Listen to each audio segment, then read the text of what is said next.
Sur des paillages à la paille non broyée de blé. Alors ce sont des essais qui sont vraiment en cours, donc je vais surtout vous présenter tout ce que je fais sur le terrain pour répondre à nos questions, et les résultats seront encore assez réduits puisque je ne vais pas conclure avant la fin de l'essai. Donc dans le titre paillage à la paille non broyée de blé, en fait tous les mots sont importants. Paillage, ça veut bien dire que c'est en surface, donc c'est non incorporé. La paille non broyée, donc elle est entière.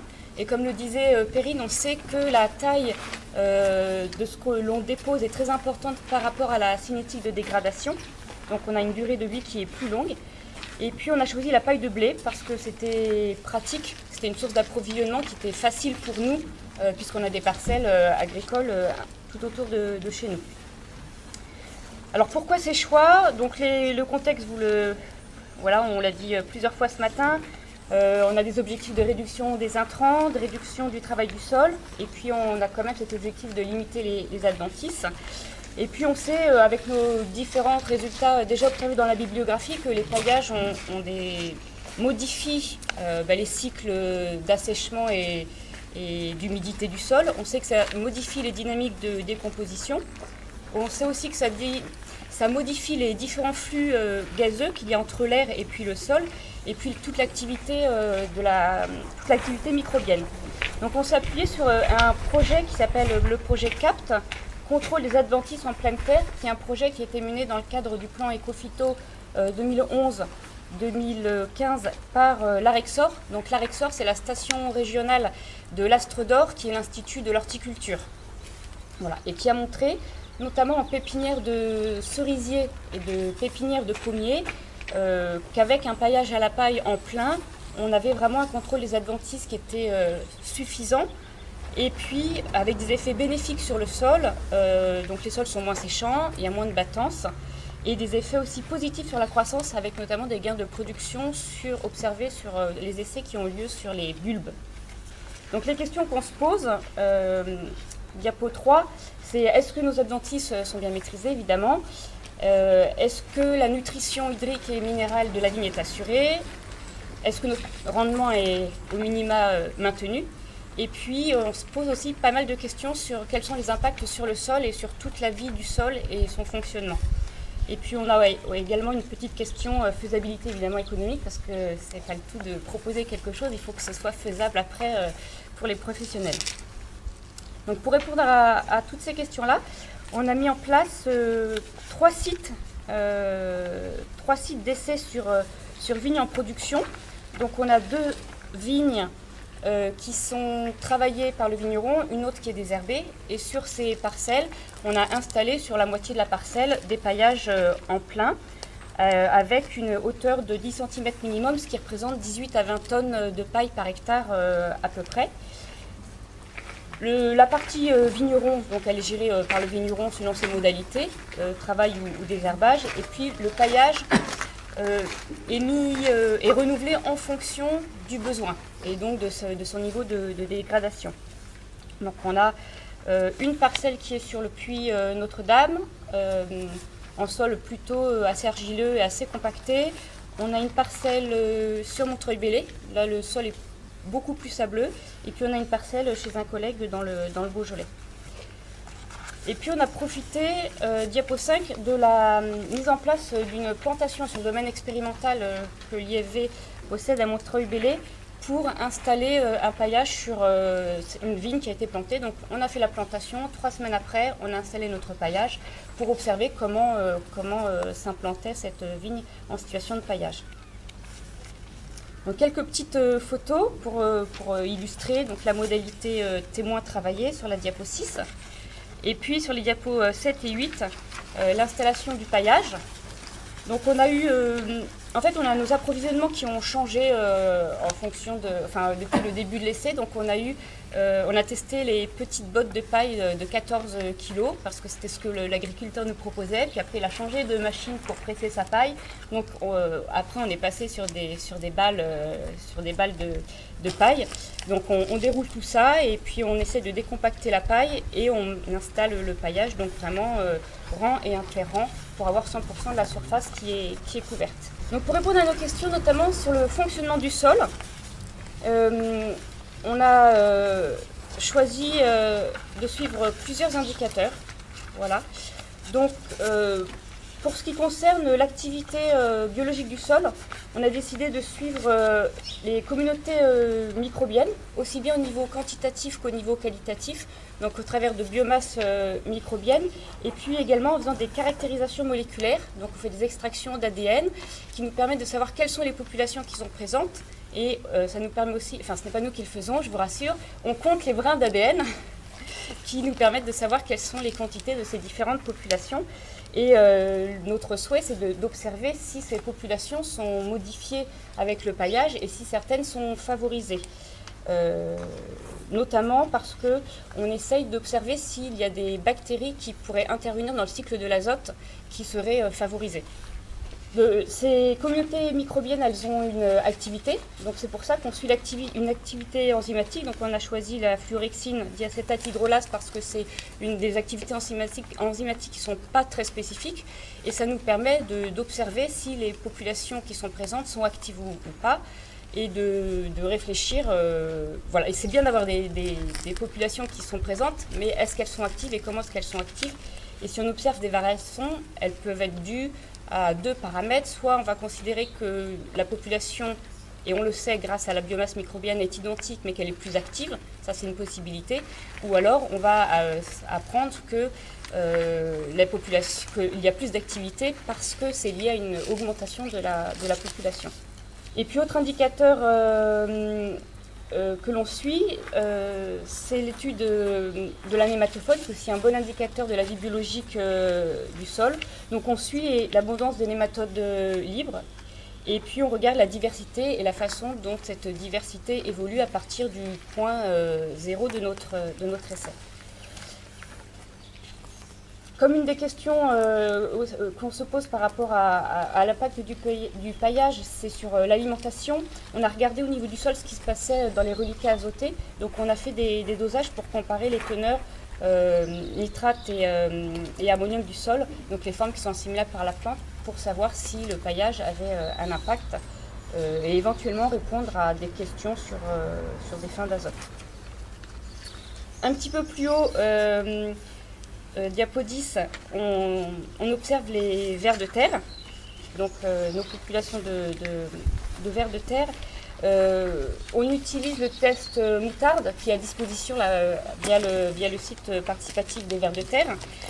Et puis on les quantifie et on fait des classifications de vers de terre pour savoir si on favorise les populations entre les populations qui sont superficielles, donc les épigées, ou plus les endogées qui sont les vers de terre de profondeur, ou les anéciques, les vers de terre là, qui font l'ascenseur entre les différents horizons du sol. Alors je vous ai filmé des petites photos de comment ça se passe sur le terrain.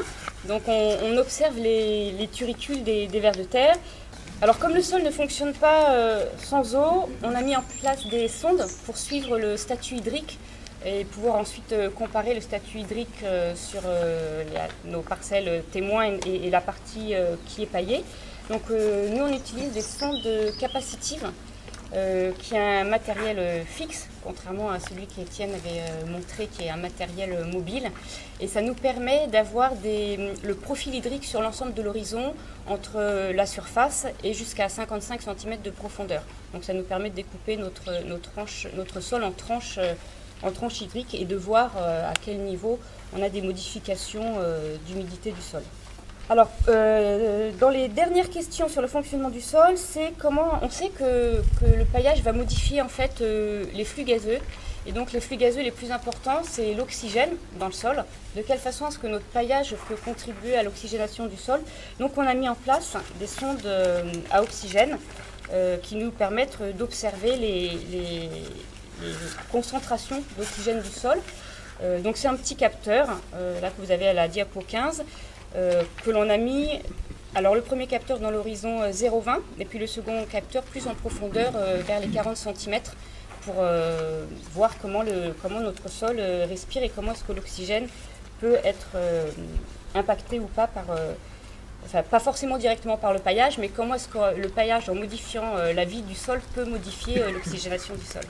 Et puis l'autre gaz qu'on a souhaité suivre, c'est le protoxyde d'azote, donc le N2O, qui est un gaz à effet de serre et qui, voilà, qu'on retrouve facilement dans les sols agricoles, en particulier sur des sols, on va dire, dont la fertilisation est mal gérée, si vous faites des épandages massifs de fertilisants, mais qu'on retrouve aussi naturellement dans les sols qui sont mal oxygénés. Voilà. Et en fait, en fonction de la quantité d'oxygène qui est présent, on modifie le cycle de l'azote, et lorsque les processus de dénitrification ne sont pas aboutis, il va y avoir émission de N2O qui est libéré dans l'atmosphère. Donc on a souhaité savoir si ces gaz, si le paillage qui pouvait impacter toute cette vie du sol pouvait avoir un impact sur les gaz à effet de serre, et donc on mesure le protoxyde d'azote. Donc on a mis en place une petite expérimentation à l'aide de cocottes minutes dont on a coupé le fond, qu'on met en place suffisamment longtemps pour que le sol puisse, on va dire, respirer et émettre ces gaz. Et puis on a un analyseur après qui nous permet de connaître les quantités de protoxyde d'azote qui sont contenues dans notre cocotte, et on essaye de voir s'il y a des différences entre la partie qui est paillée et puis la partie qui est témoin. Voilà, donc je remonte encore un petit peu, juste au niveau du paillage, bien sûr on regarde nos adventices, donc quels sont les adventices qui poussent. Donc en fait on fait une intervention régulière, on regarde tous les mois où on en est, et on fait aussi bien une densité d'adventices qu'une spéciation. On veut savoir ce qui repousse sur notre parcelle, et puis on regarde aussi la hauteur du paillage pour voir de quelle façon il est dégradé, sachant que évidemment cette dégradation est aussi très liée aux conditions climatiques du millésime, notamment à toute la qualité de la nutrition azotée. Et donc là on utilise le même indicateur que Perrine, à savoir le N-tester sur feuille, qui est un petit appareil là que vous voyez en dessous, qui mesure une activité chlorophyllienne, et on sait que l'activité chlorophyllienne est très liée à la qualité de la nutrition azotée. Donc quand la qualité est dégradée, c'est qu'il y a un souci de nutrition azotée, et ça nous permet de comparer les nutritions azotées entre les deux systèmes. On regarde aussi la qualité de la croissance en faisant des mesures d'apex sur les vignes qui sont déjà en production, et puis on fait plutôt des hauteurs sur la vigne qui est nouvellement plantée. Donc ça c'est une mesure intéressante, la mesure d'apex, sous réserve que le vigneron ne rogne pas trop souvent, évidemment. S'il passe son temps à rogner, on n'observe plus nos apex, qui nous permet d'observer l'état de l'apex, et en fonction de son état, on sait si la vigne est en pleine croissance, en croissance ralentie, ou si sa croissance est arrêtée. Et cette mesure est traduite à la fois en indicateur de croissance et en indicateur de contrainte hydrique. Voilà. Donc ça nous permet d'avoir une information sur la contrainte hydrique de la vigne.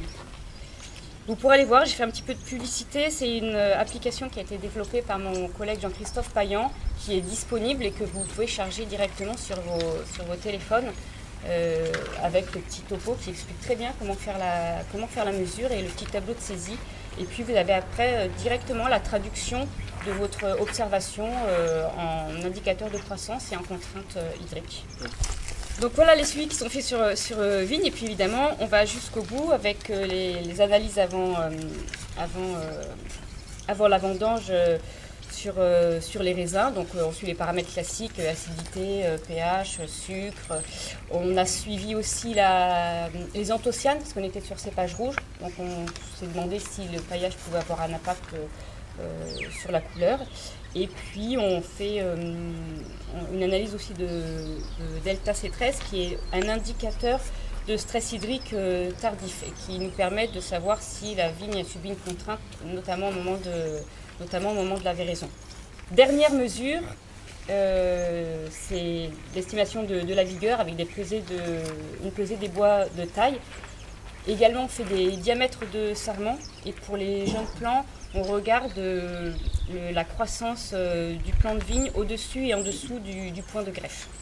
Alors la première observation que je vous ai mise, diapo 26, ce sont des informations sur la communauté microbienne. Alors on essaie de regarder l'évolution de la communauté microbienne. Donc on regarde toujours notre point 0, donc avant paillage, et ensuite on compare avec la situation initiale. Sur la biomasse microbienne, donc en quantitatif, on a observé pour le moment, au bout d'un an de paillage, peu de différence. Et au niveau qualitatif, la seule chose qui nous met en alerte aujourd'hui, c'est quand on regarde les spéciations, on voit qu'on a des bactéries des populations de bactéries qui sont deux populations de bactéries qui apparaissent différentes et qui nous intéressent parce que ce sont deux populations qui sont impliquées dans le cycle de l'azote. Ce sont des bactéries qu'on appelle diazotrophes libres, c'est-à-dire qu'elles mangent l'azote libre, donc directement l'azote qui est présent dans l'air, et elles produisent directement du ANH4+. Voilà, donc c'est un tout premier résultat, mais qui nous intéresse, qui nous permettrait de voir si notre paillage modifie effectivement les populations en faveur de ces bactéries qui sont impliquées dans un cycle de l'azote, ce qui pourrait nous permettre d'expliquer certains résultats qu'on observe, avec notamment des absences de fin d'azote, alors qu'on met un substrat de la paille avec un C sur N qui est de 100. Quand on regarde l'activité enzymatique, un an après, donc on a peu de différence également entre la partie témoin et la partie paillée. On a regardé la disponibilité en azote, donc le reliquat azoté. Donc on a décidé de travailler, alors on sait que c'est une mesure qui est très variable dans le temps, voilà, donc on a décidé de travailler à partir du point 0. Donc on voit que la disponibilité en azote sur 2020 était moins importante par rapport à notre année initiale qui était 2019. Et ça c'est vrai sur les deux parties, paillée et témoin. On observe juste que cette différence est moins importante sur la partie paillée. Sur la population de nématodes, qui est donc un bon indicateur pour l'état biologique du sol, sur la partie paillée, il y a une évolution nette des nématodes avec en termes de quantité et en particulier pour la population des nématophones libres qui nous intéresse. Donc on a une présence intéressante de cette population. De même que pour les vers de terre sur la diapo 30, où on s'aperçoit que sur le système paillé, on a une quantité de vers de terre qui est beaucoup plus importante par rapport à la partie qui est non paillée. Donc le paillage a permis de rapporter des vers de terre sur la parcelle qui contribuent du coup à l'amélioration de la structure du sol et en particulier ça nous intéresse en particulier sur notre parcelle qui est assez compactée. Voilà, le travail des vers de terre c'est gratuit, très efficace pour décompacter les sols. On a regardé comme Perrine et on observe les mêmes résultats, donc ouf. Sur l'humidité du sol. Donc sur la première diapo, je vous ai juste mis ce que nous rend le logiciel de récupération des sondes pour vous montrer comment on découpe finalement notre horizon en tranches. Alors la petite vignette noire à 17,70, donc c'est sur l'horizon superficiel, et puis les taux d'humidité à 46, c'est sur l'horizon 50 cm. Et donc on a nos niveaux d'humidité à 5, 15, 25, 35, 45 et 55 cm. On a des répétitions, donc sur la diapo suivante, 32, c'est la moyenne de ces répétitions que je vous montre. Et on observe plusieurs choses très intéressantes. La première qui se situe au niveau de la barre rouge sur la gauche que j'ai tracée, qui montre qu'on a un décalage du profil d'assèchement. Donc sur le paillage permet de décaler très nettement le profil d'assèchement de 2 mois en fait. C'est-à-dire que l'horizon superficiel il reste bien humide plus de 2 mois en comparaison avec la partie qui est travaillée où on voit que dès début mars il a fait sec, il a fait un peu chaud et l'horizon superficiel est tout de suite très asséché. Voilà. Et puis l'autre chose qu'on peut constater aussi, c'est que sur la partie paillée, les 3 horizons les plus profonds en fait restent à des niveaux d'humidité qui sont complètement équivalents. Donc 35, 45 ou 55, le taux d'humidité est similaire et on est aux alentours de 50%. Alors que sur la partie travaillée, on voit que même les horizons 35 et 45 sont affectés par un assèchement. Alors sur la diapo 33, c'est pas le résultat, c'est juste une représentation de ce qu'on obtient avec nos sondes à oxygène. Donc la sonde à oxygène qui s'appelle Oxygène qui est en bleu ciel, et la sonde Oxygène 2 là, qui est en bleu foncé, que les couleurs ne semblaient pas très différentes. Donc la bleu ciel, l'oxygène bleu ciel, donc c'est la sonde qui est plus en profondeur. Voilà, et on voit qu'on est à des taux d'oxygène d'environ 20,15%. Alors que sur l'horizon 0,20, on est plutôt à des taux d'oxygène de 20,85, sachant que celui qu'on respire, là, l'air qu'on respire, on est à environ 20,95% d'oxygène. Voilà les premiers résultats sur la partie sol. Et puis sur les observations plus agro, donc suivi vigne, nutrition azotée et APEX. On observe sur nos premiers résultats une nutrition azotée qui est soit similaire, soit meilleure sur la partie paillée, voilà, avec notamment le stade clé à la véraison où on voit que le niveau de nutrition azotée est vraiment très nettement supérieur à la partie témoin sur la parcelle en 2019, et l'indicateur de croissance est meilleur aussi à cette date-là de la véraison. Donc en fait, on observe que notre vigne est dans une condition favorable pour continuer à bien fonctionner. Sur la partie jeune vigne, c'est encore plus flagrant, donc sur la diapo 35, où là on voit que sur la croissance, on a des différences qui sont très nettes, et c'est de toute façon visuel. Sur la vigne qu'on a plantée là, la partie travaillée est à peu près à hauteur du premier fil de palissage, et la partie paillée est au-delà du deuxième fil de palissage. Sur la première vendange qu'on a pu réaliser, on a vu qu'on avait un rendement qui était meilleur, très nettement meilleur sur la partie paillée. On a même eu, sur l'exemple que je donne, un rendement qui était 2 fois supérieur sur la partie paillée en comparaison avec la partie témoin. Et sur tous les critères de qualité, on a pu observer que la qualité n'était pas affectée, en particulier la couleur sur laquelle on se posait une question. Et on observe par contre, comme Perrine, une diminution de l'azote assimilable sur la partie paillée qu'on explique du fait du rendement qui est 2 fois supérieur, et sans doute dû à des dilutions de l'azote de la vigne, en fait, tout simplement. On a 2 fois plus de raisin, et l'azote assimilable du coup, se répartit. Pour la maîtrise des adventices, sur la diapo 37, on verra ce que les vignerons disent, mais moi je suis plutôt satisfaite. Sur la première photo, donc on voit qu'il y a quelques repousses de blé dans le rang. Voilà. Moi, je trouve que c'est très acceptable comme maîtrise. On n'a rien d'autre qui a poussé sur cette parcelle.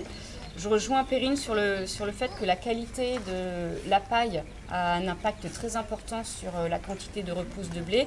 On a une de nos parcelles qui est en bio, et donc on a fait venir de la paille bio qui est très clairement visuellement moins... quel terme j'ai employé? Moins pure. Où il n'y a pas que de la paille de blé, et effectivement la paille qu'on apporte, enfin la qualité de la paille qu'on apporte est importante aussi, puisqu'elle peut être elle-même source de contamination, soit directement de blé, soit d'autres adventices, si vous avez aussi du foin avec votre paille de blé. Voilà, sur la photo du milieu, c'est impeccable, et sur une de nos parcelles, il y avait un antécédent chardon. Et donc sans surprise, parce que ça, la biblio nous l'avait dit, le chardon, si, la solution électrique peut-être, mais sinon pas de solution. Donc il n'y a que du chardon qui pousse qui réussit à traverser le paillage. En résumé, sur ces premiers résultats, on est satisfait sur la maîtrise des adventices. On est très satisfait sur la qualité de la nutrition hydrique et azotée, qui est même, nous semble-t-il, meilleure. Et puis on a nos rendements et la qualité qui sont maintenus et qui sont même améliorés.